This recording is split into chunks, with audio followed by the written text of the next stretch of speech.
Ordfører hr. Sjúrður Skaale, værsgo. Tak for det, formand. Man må jo sige, formand, at det er et smukt syn, vi har herfra, når vi kigger ud over Danmarks nyvalgte demokratiske forsamling.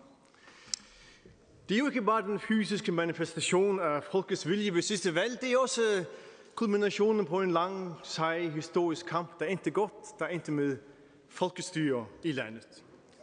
Jeg må sige, at stå her og se resultatet, det er faktisk, hvis man tænker på det, så bedårende et syn, at hvis jeg lukker mine øjne, så er det som om jeg foran mig her har en smuk indsø, der er omkranset af grønne træer, det er en smuk solbeskinnet sensommerdag, himlen er blå og fuglene de synger. Og når så jeg hører debatten, den frie demokratiske debat, så er det som om jeg ser solens stråler, der finder vej skrå ned mellem træernes blade og grene, og så som de sådan ligesom fremtryller et magisk lysspil i vandets overflade. Det er jo bedårende her, formand. Men så er det som om, at jeg står her ved bredden af dette smukke syn, med sådan en stor styk sten i hånden, som jeg nu vil kaste ud over vandet, og om ikke ødelægge det, så i hvert fald forstyrre det for en stund. For nu ville tilfældet, at den bog, jeg havde liggende på mit natbord under valgkampen, det var Joseph Hellers Catch-22, altså historien om de amerikanske piloter under 2. verdenskrig, der kun måtte tage ud på de vigtige, men livsfarlige bombetogter, hvis de var helt tilregnelige ved deres fulde 5, og ikke måtte sætte sig i cockpittet, hvis de var ramt af krigens galskab.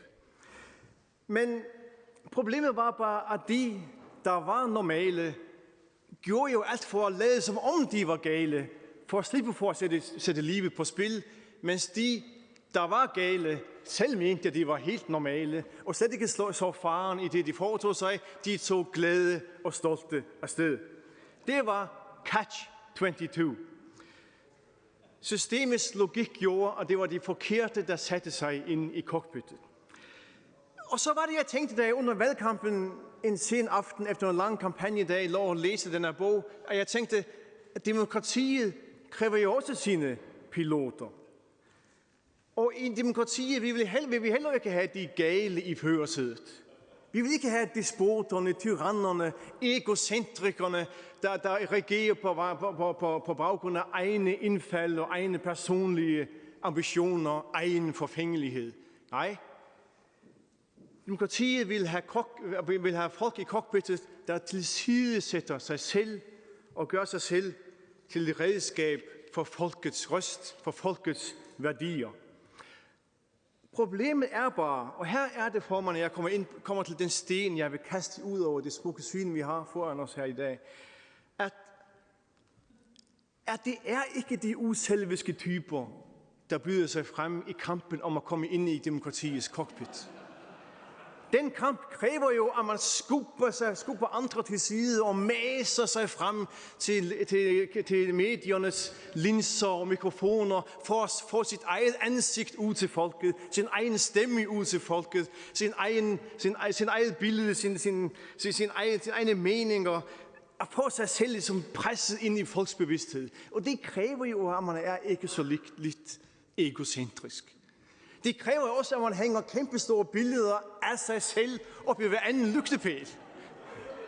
Og hvis man gør det, ja, så er man endda meget egocentrisk. Og så var det, jeg den sene aften i sengen tænkte, at dette er demokratiets Catch-22. De uselviske byder sig ikke til.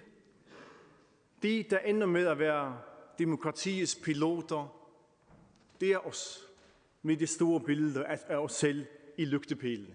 Os, større og mindre egocentrikere.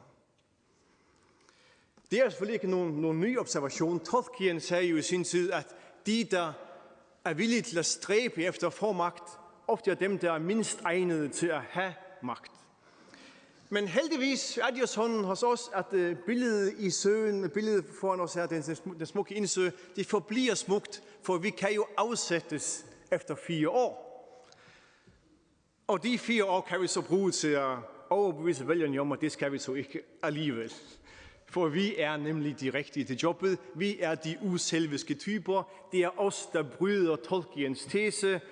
Vi er ikke egocentrikerne. Vi er demokratiets sande stemme. Og med det afsæt vil jeg så sige, herr formand, at demokratiets sande stemme, det er der faktisk 2 herinde, der virkelig er. Det er mig selv, og det højt ærede medlem for Socialdemokratiet, Bjørn Brandenborg.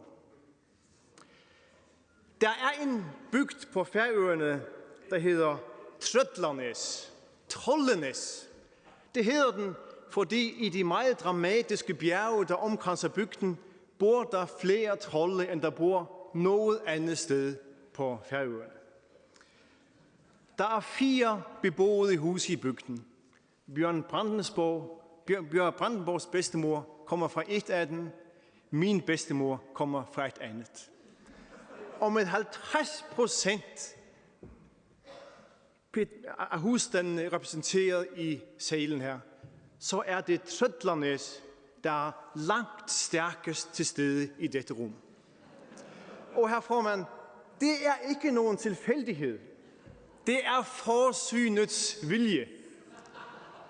For i gamle dage opholdt troldene sig ikke altid i bjergene over Trøllanes. Nej, hver eneste hellig tre kongers aften og nat kom de ned i bygden, ind i husene, hvor de holdt en forfærdelig fest. Der var så vild, at befolkningen af beboerne, de flygtede over bjerget til nabobygden, mens de her stod på. Men en gang var der en gammel kone, som hed Gia, som var så svag, hun kunne ikke klare den lange tur over bjergene, som blev værende i sit hus. Hun gemte sig under et bord. Og så kommer troldene ned fra bjergene, og de holder en så vild, hysterisk, diabolsk fest, at hun bliver livsforskrækket. Og hun sidder der og bare holder om sit hoved, men til sidst kan hun ikke længere, og så bryder hun ud i et: Jesus, vær mig nådig! Og se, Jesu navn tålte troldene ikke at høre. Gia løbte splidt i dansen.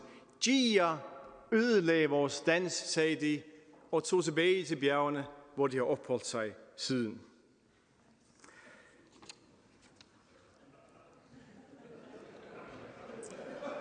Herr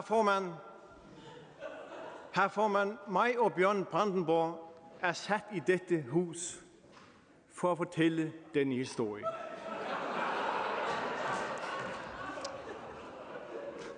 Der skal ikke grines. Det er en vigtig historie. For der er jo mange demokratiske huse, der er hjemsøgt af trolde i disse dage. Nationalismen og populismen har mast sig ind i mange parlamenter og holder en forfærdelig fest. Vidtgående politisk islam forsøger at ødelægge demokratiets mest værdifulde arvegods i mange lande. Disse trolde er ikke her i Folketinget, men de vil ind, som de vil ind andre steder.